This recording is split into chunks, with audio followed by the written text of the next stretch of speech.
You probably have heard that 70% of all communication is portrayed by body language. Think about it. Before someone even opens their mouth, we already start assuming what they're like just by how they carry themselves.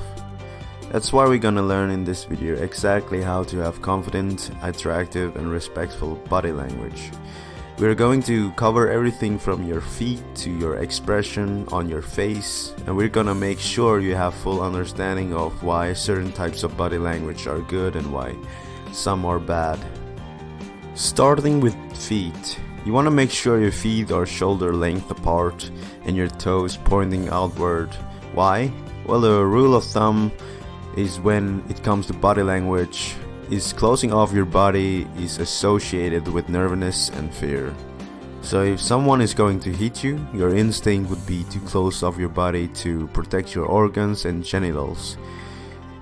An open body, on the other hand, is associated with feeling relaxed, calm, confident, so having your feet shoulder apart and your toes pointing outward is open.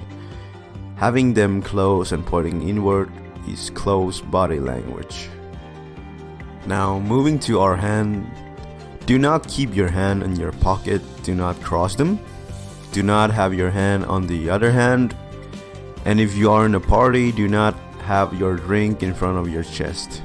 All of these are a form of closed body language. So what should you be doing with your hands and arms instead? It's best to keep your hands at your side, relax, even if you have drink in your hand. If you're talking to someone, you can use your hands to emphasize your point. If you would ask me to adjust one part of the body that will have the biggest influence on how people perceive you, it would have to be the chest. This is actually the area that people have problem with the most. A lot of us, we have these so-called rounded shoulders. Our shoulder arc forward past the neck largely due to our culture, which is increasingly dependent on computer usage. The ideal way to hold your chest is to hold your chest outwards and shoulders back like this in this image here.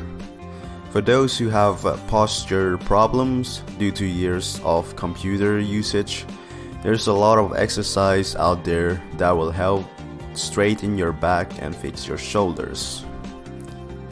Moving on to the head, you should stand straight with your head in line with the rest of your body.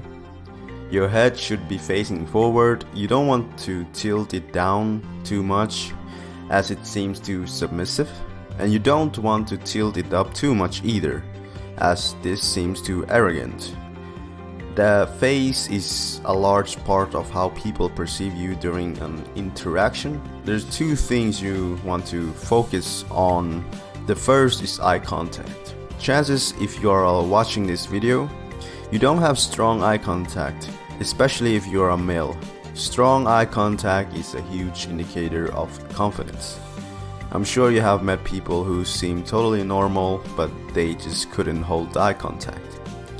This makes the interaction very uncomfortable and they come off as very unconfident. The magic ratio you want to maintain is 80-20. You want to spend 80% of the time holding eye contact while having an interaction, 20% of the time letting your eyes wander. This way you will seem very confident, interested in what the other person has to say, but at the same time, you don't come off as creepy. The second thing is you want to focus on your smile. Do not have giant teeth showing smiles plastered on your face 24/7 because, well, it actually seems nervous. These smiles seem forced and fake. Instead, it's best to have subtle grin like you're having a good day. These project an aura of happiness but seems genuine and not forced. Now, don't get me wrong, it's okay to smile with your teeth, but save it for those special occasions. Now, we have covered what a good body language looks like. Let's talk about how you should move your body. The rule of thumb with your body movement is slow, slow, slow. The slower you move, the more confident you seem.